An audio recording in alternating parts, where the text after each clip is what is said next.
Hello everyone. आज हम लोग फाइनेंशियल मैनेजमेंट का पहला प्रैक्टिकल चैप्टर स्टार्ट करने जा रहे हैं जिसका नाम है कॉस्ट ऑफ कैपिटल। हम लोगों ने पढ़ा था कि फाइनेंशियल मैनेजमेंट हर कोई करता है, प्रैक्टिकल लाइफ में फाइनेंशियल मैनेजमेंट हर कोई करता है, बट हम लोगों के सिलेबस में कंपनी रिलेटेड फाइनेंशियल मैनेजमेंट पढ़ना है कि कंपनी फाइनेंशियल मैनेजमेंट कैसे करती है।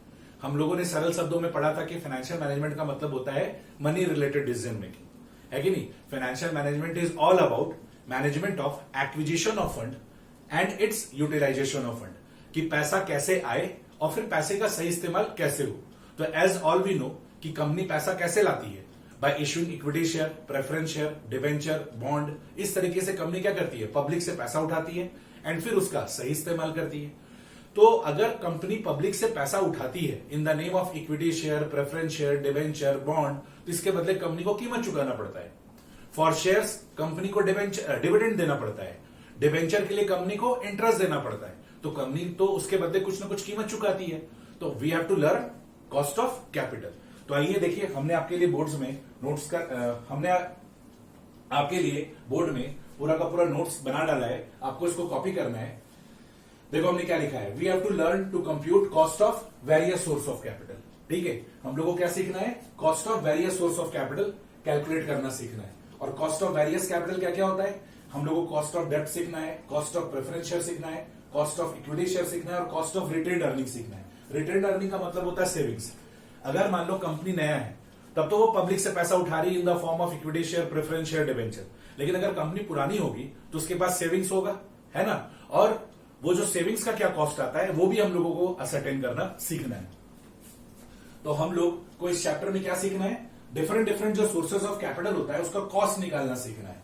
तो सबसे पहले हम लोग सीखेंगे कॉस्ट ऑफ डेब्ट, डिवेंचर का कॉस्ट कैसे निकाला जाता है, प्रेफरेंस शेयर का कॉस्ट कैसे निकाला जाता है, इक्विटी शेयर का कॉस्ट कैसे निकाला जाता है, रिटेन्ड अर्निंग्स का कॉस्ट कैसे निकाला जाता है। तो सबसे पहले हम लोग को बात करना है कॉस्ट ऑफ डेब्ट, कॉस्ट ऑफ डिवेंचर का। ठीक है, डिवेंचर दो तरह का होता है, एक होता है इरिडीमेबल डिवेंचर जिसको परपेचुअल डेब्ट भी बोलते हैं, और एक होता है रिडीमेबल डिवेंचर। ठीक है, इरिडीमेबल डिवेंचर क्या होता है, वो डिवेंचर जिसको कंपनी अपने जीते जी कभी भी रिडीम नहीं करती है, वो डिवेंचर जिसको कंपनी जीते जी कभी भी वापस नहीं करती है, पे बैक नहीं करती है। ठीक है, वो डिवेंचर जो कंपनी जब लिक्विडेट होती है, जब कंपनी का वाइंड अप होता है, उसके बाद उसका पेमेंट होता है, उसको क्या बोला जाता है, इरिडीमेबल डिवेंचर। फिर से समझो, इरिडीमेबल डिवेंचर का मतलब क्या होता है, वैसा डिवेंचर जो कंपनी इश्यू तो की है पर कंपनी के जीते जी उस डिवेंचर को कभी भी रिडीम नहीं किया जाएगा। जब कंपनी का बुरा वक्त आएगा, जब कंपनी को बंद किया जाएगा, तब उसके इस डिवेंचर का क्या किया जाएगा, रिडेम्पशन किया जाएगा। ठीक है, बुरे वक्त में जब कंपनी नहीं रहेगा तो फिर डिवेंचर का भी क्या हो जाएगा, रिपेमेंट हो जाएगा। And second is redeemable debenture, जो कि आप लोगों को पता है कि कंपनी का डिवेंचर इशू करती है तो उसी वक्त बता देती है कि हम इस डिवेंचर को कितने साल के बाद रिडीम करेंगे, कब इसका रिपेमेंट करेंगे। तो आप ऐसे समझो कि अगर आपको क्वेश्चन में ये बता रहा है कि इस डिवेंचर का पेमेंट कितने साल के बाद होगा तो वो रिडीमेबल डिवेंचर है, और अगर आपको क्वेश्चन नहीं बता रहा है कि डिवेंचर का रिडम्पशन कब होगा तो वो क्या कहलाएगा, इरिडीमेबल डिवेंचर कहलाएगा। तो अब देखिए, उसके बाद आप पॉइंट नंबर 3 में लिखोगे कॉस्ट ऑफ डेट और कॉस्ट ऑफ डिवेंचर। इसमें सबसे पहले हम लोग इरिडीमेबल डिवेंचर के बारे में बात कर रहे हैं। ठीक है, इसमें के अंदर भी हम लोग को दो हिस्सा पढ़ना है कि बिफोर टैक्स कैलकुलेशन और after tax calculation. Before tax को प्री टैक्स बोला जाता है। उस केस में कॉस्ट ऑफ डिवेंचर का फॉर्मूला होता है I/NP × 100। KD का फुल फॉर्म होता है कॉस्ट ऑफ डेट, I का फुल फॉर्म होता है अमाउंट ऑफ एनुअल इंटरेस्ट और NP का फुल फॉर्म होता है नेट प्रोसीड्स। ठीक है, अगर हम डिवेंचर इशू करते हैं तो मेरे को नेट में क्या पैसा आया, फेस वैल्यू ऑफ डिवेंचर। अगर प्रीमियम पे इशू किए हैं तो प्रीमियम का पैसा आएगा, और अगर डिस्काउंट में इशू किया गया डिवेंचर को तो डिस्काउंट लेस हो जाएगा। कहने का मतलब, मान लो अगर 100 का डिवेंचर 110 में बेचे तो 110 रुपए आया, यानी 100 + 10। लेकिन अगर 100 का डिवेंचर हम 95 में इशू किए हैं तो 100 रुपए में 5 रुपए डिस्काउंट दिए तो 95 आया, तो फेस वैल्यू माइनस डिस्काउंट हो जाएगा। अच्छा, कभी भी कंपनी अगर डिवेंचर वगैरह इशू करती है, शेयर्स वगैरह इशू करती है, तो कंपनी का कुछ ना कुछ खर्चा होता है। ठीक है, कैसा खर्चा होता है, देखो यहां पर हमने लिख रखा है, उसको हम लोग फ्लोटेशन चार्जेस बोलते हैं। फ्लोटेशन चार्जेस में क्या होता है, कंपनी को ब्रोकरेज देना पड़ता है, अंडरराइटिंग कमीशन लगता है, प्रिंटिंग एक्सपेंसेस लगता है, ये सब कुछ खर्चा लगता है। ठीक है, कहने का मतलब क्या है कि जब कभी भी कंपनी शेयर या डिवेंचर इशू करती है तो पहले प्रोस्पेक्टस छपवाती है। ठीक है, प्रोस्पेक्टस में सारा का सारा डिटेल्स डालती है कि भाई हम ये जो शेयर या डिवेंचर इशू कर रहे हैं, यहां से जो पैसा आएगा उसका सही इस्तेमाल कहां कहां कैसे कैसे करेंगे। तो देखा जाए उस प्रोस्पेक्टस के पीछे खर्चा होता है ना, फ्री में तो काम होगा नहीं, तो प्रिंटिंग एक्सपेंसेस लगता है। अच्छा, फिर कंपनी क्या करती है, अपने इन शेयर्स और डिवेंचर्स को ब्रोकर के थ्रू, ब्रोकर और अंडरराइटर बोथ आर एजेंट के थ्रू बिकवाती है। ब्रोकर के थ्रू बिकवाती है तो ब्रोकरेज देना पड़ता है, अंडरराइटर के थ्रू बिकवाती है तो अंडरराइटिंग कमीशन देना पड़ता है, तो कंपनी हैव टू इंकर मोर एक्सपेंसेस। तो ये सबको हम लोग फ्लोटेशन चार्जेस बोला जाता है। तो देखा जाए डिवेंचर या शेयर जो भी हम लोग इशू कर रहे हैं, इशू करने के बाद जो भी पैसा आएगा उसमें से हम लोग क्या करेंगे, फ्लोटेशन चार्जेस को माइनस कर देंगे। तो ये हो गया बिफोर टैक्स। अगर हम लोग बात करें आफ्टर टैक्स का, ठीक है, तो after tax cost of debenture निकालने का फॉर्मूला होता है I into 1 minus T divided by NP into 100, where T stands for tax rate. ठीक है, अब जब आप ये वाला कॉपी कर लोगे और ये कॉपी कर लोगे तो इसके नीचे पहले आपको क्या करना है, पहले आपको 1 2 3 ये कॉपी करना है। वंस आप बिफोर टैक्स लिख लोगे तो फिर आपको ये आफ्टर टैक्स लिखना है, और उसके बाद फिर आप पॉइंट्स टू बी कंसिडर्ड लिखोगे कि अगर क्वेश्चन साइलेंट है, if question is silent, post tax cost of debt is computed. Post tax ये वाला, अगर क्वेश्चन साइलेंट होगा हमको बोलेगा कॉस्ट ऑफ डिवेंचर निकालो, तो ये वाला कैलकुलेट करेंगे। Amount of interest is always computed on face value of debenture. ये आप लोग पढ़े होंगे कि डिवेंचर का जब हम लोग इंटरेस्ट कैलकुलेट करते हैं तो ऑलवेज किस पे कैलकुलेट करते हैं, फेस वैल्यू पे कैलकुलेट करते हैं। फ्लोटेशन चार्जेस का हम एग्जांपल लिखकर दे दिए क्लैरिटी के लिए कि फ्लोटेशन चार्जेस में कौन कौन सा खर्चा आता है, ब्रोकरेज आता है, अंडरराइटिंग कमीशन आता है, ठीक है, प्रिंटिंग का खर्चा आता है, और ये ब्रोकरेज और अंडरराइटिंग कमीशन भी जो हम लोग कैलकुलेट करते हैं वो फेस वैल्यू ऑफ डिवेंचर पे कैलकुलेट करते हैं। जैसे हमने एजेंट को बोला कि हम तुमको 5% ऑफ कमीशन देंगे, तो 5% तो देंगे, कितना, जितना वो लोग डिवेंचर बेचेगा, जितने रुपए का वो डिवेंचर बेचेगा उसके फेस वैल्यू का 5%। जैसे मान लो वो 1 लाख रुपए का डिवेंचर बेचा, अब वो 1 लाख रुपए का डिवेंचर मान लो 1,10,000 में बेचा, लेकिन हम लोग कमीशन किस पे देंगे, 1 लाख पे देंगे। या फिर मान लो 1 लाख का डिवेंचर वो 95,000 में बेचा, तो हम उसको कमीशन किस पे देंगे, 1 लाख पे देंगे। तो ये जो ब्रोकरेज और अंडरराइटिंग कमीशन का जो कैलकुलेशन होता है ये फेस वैल्यू पे कैलकुलेशन होता है। ठीक है, तो जितने रुपए का डिवेंचर वो लोग बेचेगा, ठीक है, उसका फेस वैल्यू निकालेंगे और उसके फेस वैल्यू का जितना भी परसेंट ऑफ कमीशन है, रेट ऑफ कमीशन है, वो अप्लाई करके इसको कैलकुलेट करेंगे। अभी सम्स बनाएंगे तो सब कुछ क्लियर हो जाएगा। ठीक है, और अभी हम थोड़ी देर में आपको ये भी क्लियर कर देंगे कि ये ब्रोकरेज और अंडरराइटिंग कमीशन में क्या फर्क होता है, मतलब ये जो ब्रोकर और अंडरराइटर होता है उसमें क्या फर्क होता है। पहले आप इसको पूरा बोर्ड वर्क को कॉपी कर लो, और कॉपी करने के बाद हम आपको ये ब्रोकर और अंडरराइटर का क्या चक्कर है ये भी हम अच्छे से आपको समझा देते हैं। पहले इसको कॉपी कर लो।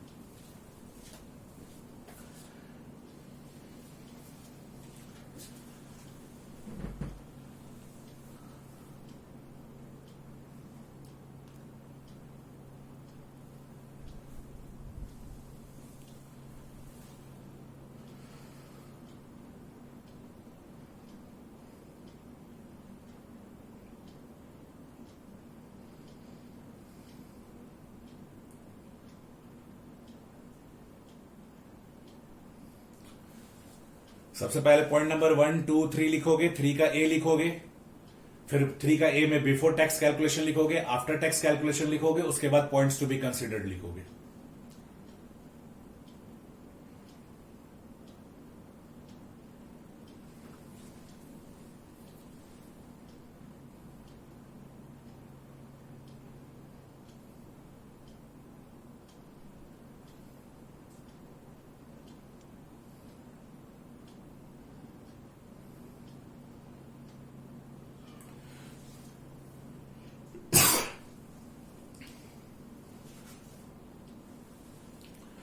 तो बेसिकली कंपनी पब्लिक से शेयर इशू करके, डिवेंचर इशू करके, बॉन्ड इशू करके पैसा उठाती है, उसके बदले कंपनी को कीमत चुकाना होता है। उसी को हम लोग क्या बोलते हैं, कॉस्ट ऑफ कैपिटल। तो एक कंपनी का वेरियस सोर्सेज ऑफ कैपिटल होता है, तो उसी का हम लोग कॉस्ट निकालना सीखेंगे। तो various sources of capital company का क्या क्या होता है, debenture, preference share, equity share. ठीक है, अगर उसके पास खुद का रिटेन्स अर्निंग है, सेविंग्स है, तो वो भी।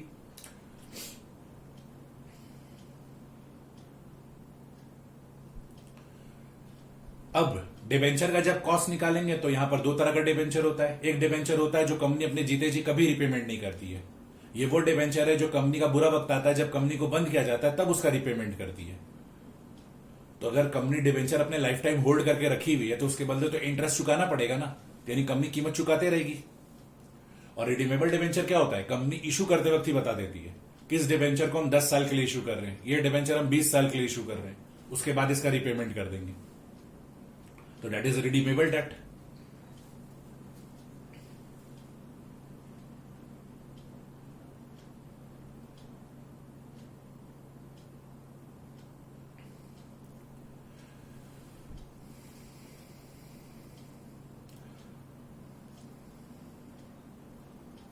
तो सबसे पहले हम लोगों को इरिडीमेबल डेट का कॉस्ट निकालना ही सीखना है।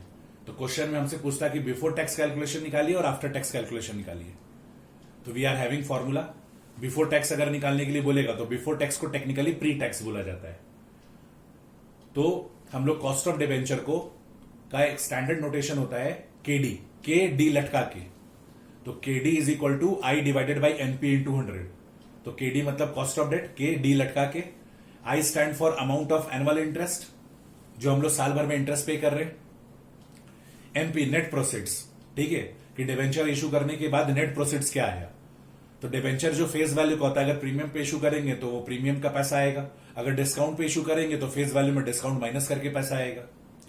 और जो भी मेरा फ्लोटेशन चार्जेस इनकर हो रहा है डिबेंचर को इशू करने के दौरान, जो भी मेरा खर्चा हो रहा है, brokerage, underwriting commission, printing expenses, वो सब माइनस कर देंगे। और अगर आफ्टर टैक्स कैलकुलेट करने के लिए बोलता है, दैट इज पोस्ट टैक्स, तो केडी का फॉर्मुला होता है I into 1 minus T divided by NP into 100। T stands for tax rate, जो कि आपको क्वेश्चन में सब कुछ प्रोवाइड करेगा। अगर क्वेश्चन साइलेंट है तो हम लोग राइट साइड वाला यानी पोस्ट टैक्स कॉस्ट ऑफ डेप्ट कैलकुलेट करेंगे। क्वेश्चन में आपको बोला कॉस्ट ऑफ डेप्ट निकालिए, क्वेश्चन साइलेंट है तो क्या करेंगे, आफ्टर टैक्स वाला कैलकुलेशन करेंगे। अमाउंट ऑफ इंटरेस्ट हमेशा फेस वैल्यू पे कैलकुलेट होता है। ब्रोकर को, अंडरराइटर को जो हम कमीशन देंगे वो ऑलवेज फेस वैल्यू पे देंगे। ये सब तब जब क्वेश्चन साइलेंट हो। क्वेश्चन चीख के अगर जो बोलेगा हम लोग फिर वो काम करेंगे। अच्छा, आप कैसे पकड़ोगे क्वेश्चन इरिडीमेबल डेट का है कि रिडीमेबल डेट का है। अगर क्वेश्चन में आपको बता रहा है कि डिबेंचर कितने साल के लिए इशू किया गया है तो वो रिडीमेबल डेट हो गया। और क्वेश्चन आपको बोल रहा है डिबेंचर इशू किए हैं और चुप, और क्वेश्चन कुछ बोल ही नहीं रहा है, तो फिर वो क्या हो गया, इरिडीमेबल डेट, कि कंपनी जीते जी तो उसका पैसा लौटाने से रही।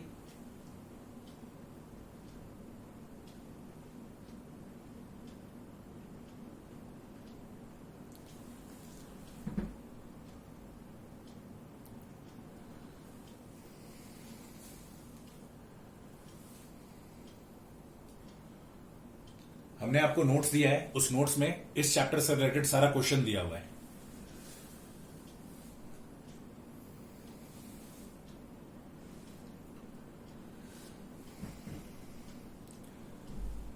अब ये ब्रोकरेज और अंडरराइटिंग कमीशन का क्या चक्कर है, इसको भी अच्छे से समझ लेते हैं। आई होप आप लोगों ने कॉपी कर लिया है। अब आइए हम लोग समझते हैं ब्रोकरेज और अंडरराइटिंग कमीशन का क्या चक्कर है।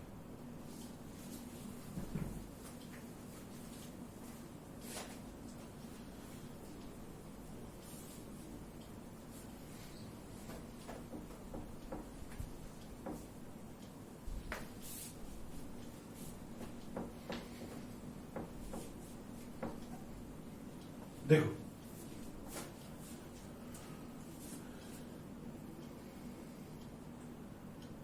Next point number 4। कंपनी जब अपना डिबेंचर शेयर्स कुछ भी जब अपना इशू करती है तो किसके थ्रू इशू कर रही है, एजेंट के थ्रू इशू कर रही है, ठीक है। एक्चुअली जितना भी बड़ा से बड़ा कंपनी है ना, उसको मन में ये डर लगा रहता है कि पता नहीं उसका शेयर या डिबेंचर बिकेगा नहीं बिकेगा। रिलायंस जैसी बड़ी कंपनी को भी इस बात का डर लगता है, ठीक है। तो ये छोटा मोटा डर तो सब कंपनी में रहता ही रहता है। तो ये लोग अपने आप को सेफ साइड में करने के लिए पब्लिक में जब शेयर या डिबेंचर इशू करता है तो ये लोग एजेंट लोग का भी सहारा लेता है कि भाई एजेंट तुम मेरा शेयर बिकवाने में मेरा मदद करो। तो ये जो एजेंट होते हैं ये दो तरह के होते हैं, एक को बोलते हैं ब्रोकर और एक को बोलते हैं अंडरराइटर, ठीक है। अब जैसे मान लीजिए कंपनी ने ब्रोकर को 1 लाख डिबेंचर दिया बेचने के लिए, 100 रुपया वाला, और अंडरराइटर को भी 1 लाख डिबेंचर दिया बेचने के लिए 100 रुपया वाला, ठीक है। कंपनी ने ब्रोकर को दिया 1 लाख डिबेंचर बेचने के लिए, अंडरराइटर को दिया 1 लाख डिबेंचर बेचने के लिए। ब्रोकर क्या करता है, बहुत मेहनत करके बहुत मुश्किल से 70,000 डिबेंचर बिकवा देता है, ठीक है, 100 रुपया वाला। ये जो ब्रोकर है ये 1 लाख डिबेंचर में से कितना डिबेंचर बिकवा दिया, 70,000 डिबेंचर बिकवा दिया। तो पता है ये ब्रोकरेज किस पे लेगा, ये ब्रोकरेज लेगा 70,000 इंटू 100, 70 लाख रुपए पे ब्रोकरेज लिया जाएगा। Brokerage on rupees 70 lakh. मान लो ब्रोकरेज का रेट है 5%, तो क्या होगा brokerage at the rate of 5% on 70 lakh. ऐसा होता है रियल लाइफ में कि अगर कंपनी ब्रोकर के थ्रू डिबेंचर बिकवा रही है तो जितना डिबेंचर ब्रोकर बेच पाएगा वो उतने पे कमीशन ले लेगा। अब ये जो अंडरराइटर ये क्या करता है, मान लो ये क्या करता है, ये पब्लिक में 70,000 डिबेंचर बिकवा देता है, ठीक है, इन पब्लिक। तो पता है बाकी का 30,000 डिबेंचर इसको खरीदना पड़ेगा। बाकी का जो 30,000 डिबेंचर है इसको खुद खरीदना पड़ेगा। यानी अगर कंपनी ब्रोकर या अंडरराइटर दोनों में से किसी एक को चुनती है तो कंपनी ये कंफर्म रहती है कि अंडरराइटर को जितना हम डिबेंचर दिए हैं, अंडरराइटर को हम जितना शेयर्स दिए हैं वो सारे का सारा बेच देगा, है कि नहीं। तो उस केस में ये जो अंडरराइटर है ये 70,000 डिबेंचर पब्लिक में बिकवा पाया तो बाकी का 30,000 डिबेंचर ये खुद खरीदेगा। And this is called as underwriting, इसको बोला जाता है अंडरराइटिंग। तो देखा जाए ये जो कमीशन लेगा, ये जो अंडरराइटिंग पे कमीशन लेगा, इसका जो कमीशन रेट होता है ना वो लिटिल बिट हाई होता है, ठीक है। तो मान लो इसका अंडरराइटिंग कमीशन है 7%, तो पता है ये किस पे लेगा, ये 1 करोड़ रुपए पे लेगा। कंपनी को क्या फर्क पड़ता है, कंपनी को क्या मतलब है कि कौन खरीद रहा है, कंपनी को तो रुपया से मतलब है। अगर वो अंडरराइटर को दी कि ये लो 1 लाख डिबेंचर 100 रुपया वाला, ठीक है, यानी 1 करोड़ रुपए का डिबेंचर तुम इशू करवा दो, अब वो अंडरराइटर उसको खुद खरीदे गांव में बेचे, उससे कंपनी को कोई फर्क नहीं पड़ता है। कंपनी को पैसे से मतलब है, कंपनी चाहती है कि मेरे को 1 करोड़ रुपए मिल जाए, बात खत्म। तो ये अंडरराइटर को जो कमीशन लेगा वो पूरा 1 करोड़ रुपए पे लेगा।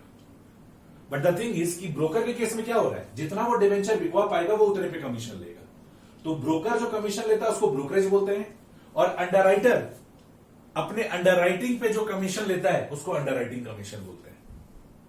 तो देखा जाए कंपनी अगर शेयर या डिबेंचर इशू कर रहा है, अगर ब्रोकर के थ्रू बेच रहा है तो ब्रोकरेज लगेगा, अगर अंडरराइटर के थ्रू बेच रहा है तो अंडरराइटिंग कमीशन लगेगा। तो these are the flotation charges, ये कंपनी का खर्चा है, ठीक है। इसको कॉपी कर लीजिए।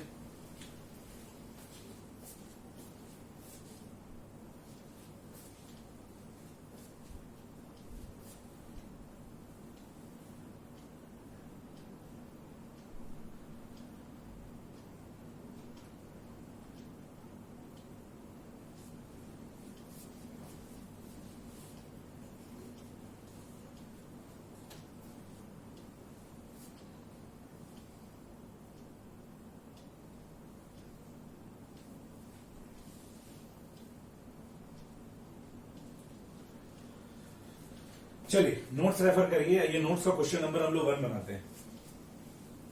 Let's come to the notes, let's solve question number 1।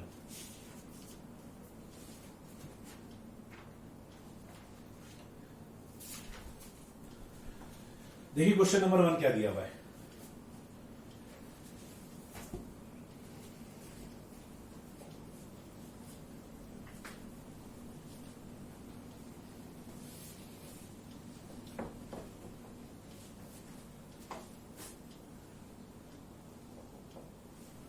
Question number 1 देखिए,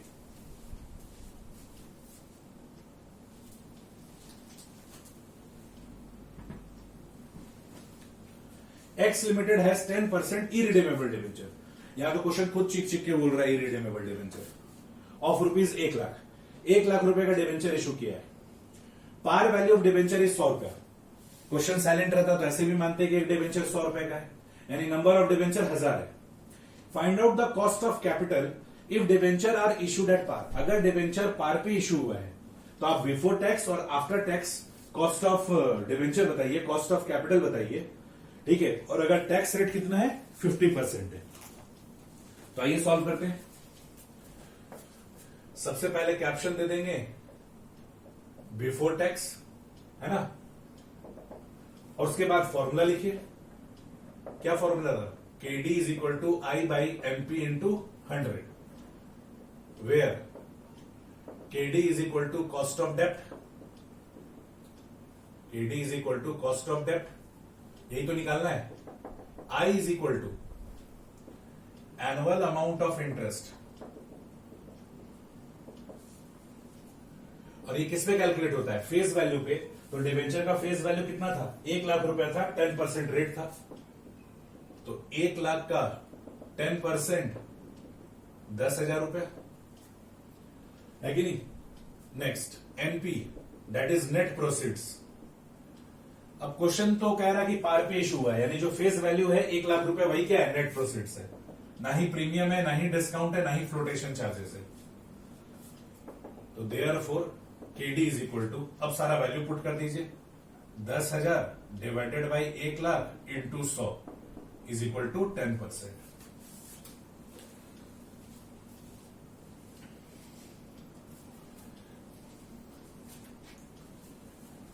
और वही अगर आफ्टर टैक्स कैलकुलेट करना हो तो फिर से फॉर्मूला लगाइए, I into 1 minus T divided by NP into 100। ठीक है,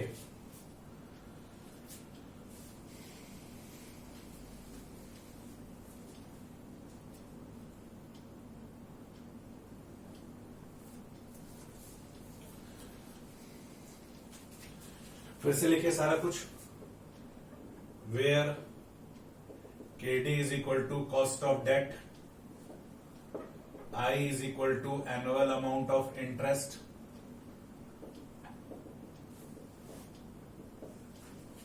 इस बार डायरेक्टली लिख लेते हैं 10,000 रुपए, है ना? सेम ही चीज तो है। फिर T is equal to tax rate,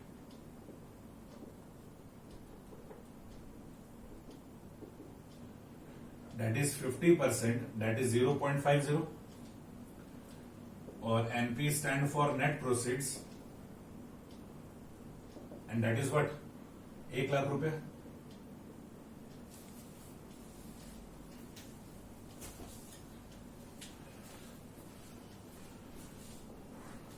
फिर इसके नीचे आप लिखोगे therefore KD is equal to 10,000 1 minus 0.50 divided by T, sorry 10,000 into 1 minus 0.5 bracket close divided by 1 lakh into 100। ये क्या हो जाएगा? 5,000 डिवाइडेड बाई 1 लाख इंटू 100, और ये आ जाएगा 5%। और फिर लास्ट में कंक्लूजन दे दोगे, hence cost of capital before tax 10%, after tax 5%। इस तरीके से प्रेजेंटेशन मेंटेन करके सॉल्व करना है।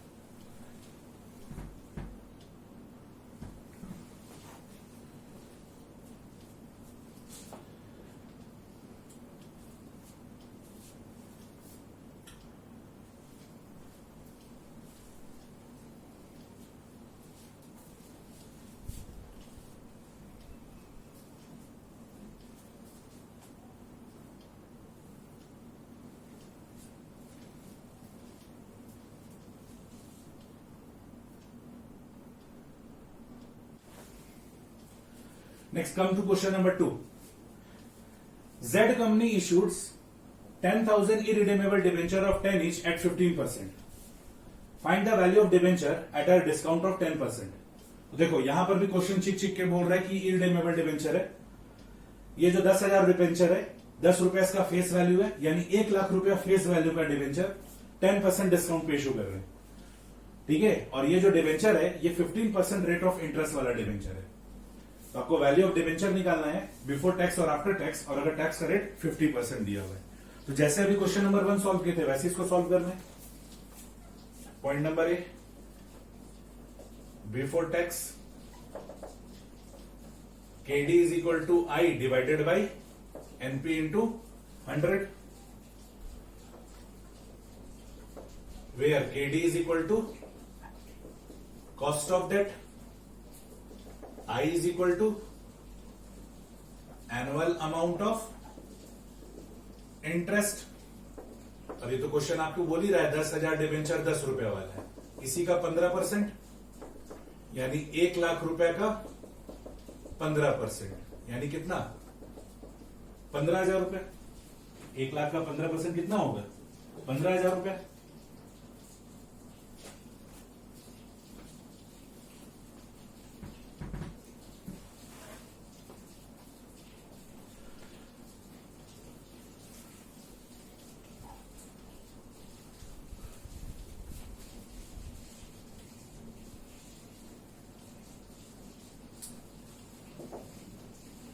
Next, NP stand for net proceeds, और इस क्वेश्चन में आपको दिया हुआ है face value minus discount. Face value कितना है? 1,00,000 रुपया, और डिस्काउंट कितना है? 10% of 1,00,000।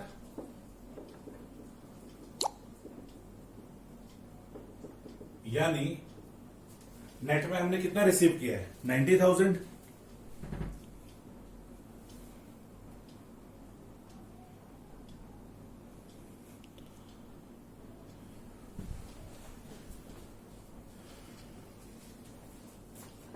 Therefore, KD is equal to 15,000 divided by 90,000 into 100। Calculate करके देख लीजिए कितना आ रहा है।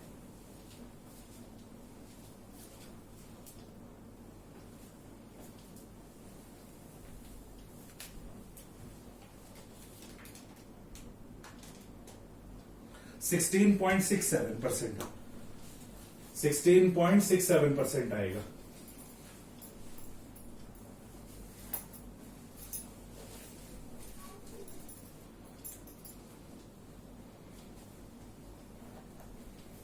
लिख लीजिए 16.67%।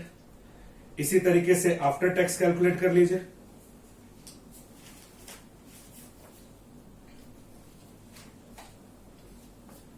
%16.67%। अब इसी तरीके से आफ्टर टैक्स कैलकुलेट करना है,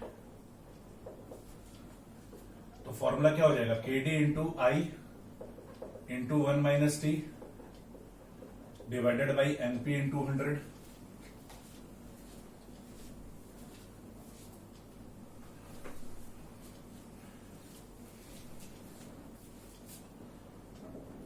where KD is equal to cost of debt,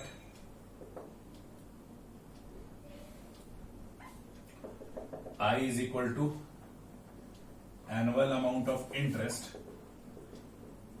जो कि हम लोग कैलकुलेट किए हुए हैं 15,000 रुपए।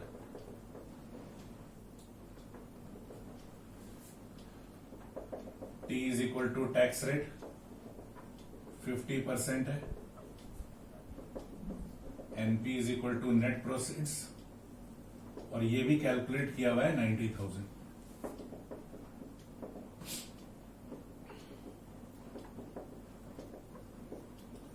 Divided by 90,000 into 100।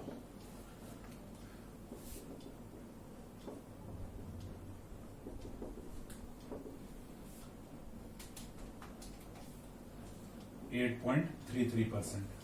Hence, cost of capital A before tax आ रहा था 16.67%, और आफ्टर टैक्स आ रहा था 8.33%। कॉपी कर लीजिए।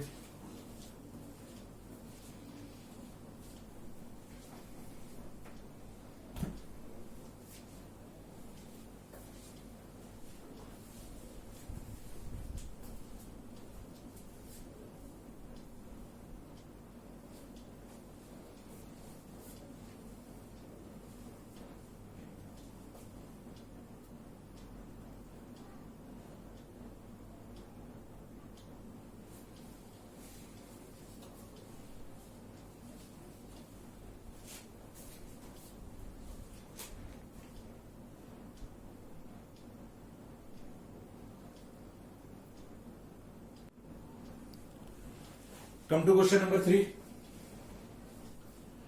T Limited has 10% irredeemable debenture of rupees 1 lakh. Face value is rupees 10. जो डिबेंचर है उसका फेस वैल्यू 10 रुपए है। Find out the cost of capital if debenture have been issued at 10% premium. Debenture कैसे इशू हो रहा है? 10% प्रीमियम पे इशू हो रहा है। टैक्स रेट 50% है। ठीक है, तो देखो इस क्वेश्चन में आपको तो क्लियरली बता नहीं रहा है कि बिफोर टैक्स कैलकुलेट करना है कि आफ्टर टैक्स कैलकुलेट करना है ना? क्वेश्चन साइलेंट है, तो हम लोग कैसे कैलकुलेट करेंगे? हम लोग आफ्टर टैक्स कैलकुलेट करेंगे।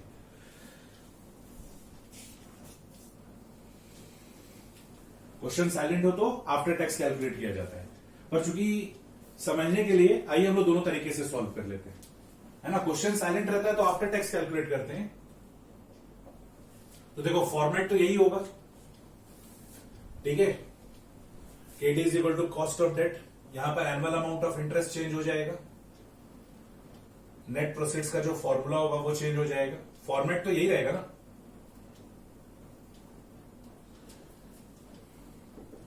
तो एनुअल अमाउंट ऑफ इंटरेस्ट कितना है, 1 लाख रुपए का 10%, तो ये आ जाएगा हम लोग का 10,000 रुपए। और नेट प्रोसीड्स में फेस वैल्यू में क्या ऐड हो जाएगा, प्रीमियम मनी।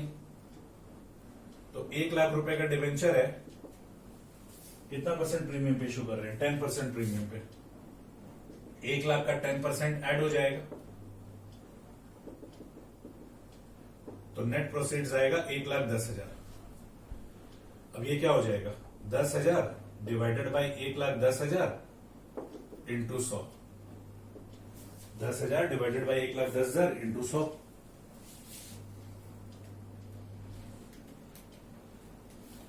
9.09%।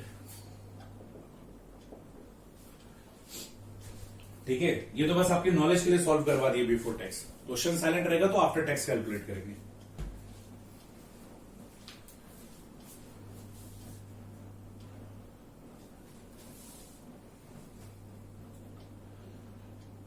तो एनुअल अमाउंट ऑफ इंटरेस्ट हम लोग का 10,000 रुपया है और नेट प्रोसीड्स 1,10,000 रुपए है।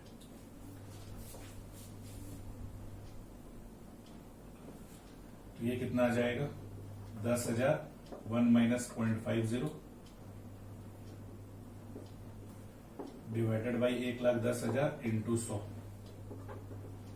5,000 डिवाइडेड बाई 1,10,000 इंटू 100,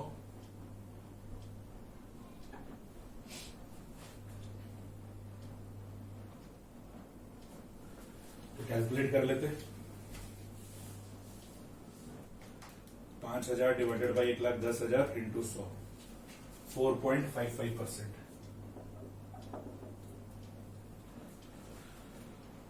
तो ये 9.09% है और ये 4.55% है। इट्स वेरी सिंपल, जस्ट आपको फॉर्मूला याद होना चाहिए, है कि नहीं, और जो प्रेजेंटेशन है वो तो सिंपल है। तो we had completed question number 1 2 3। आपका होमवर्क है क्वेश्चन नंबर 4, आपका होमवर्क है क्वेश्चन नंबर 4 बच्चों। बैलेंस हम लोग नेक्स्ट क्लास में कंटिन्यू करेंगे, है ना। आपका होमवर्क है क्वेश्चन नंबर 4। आज के लिए इतना ही, बैलेंस हम लोग नेक्स्ट क्लास में कंटिन्यू करते हैं। Thank you.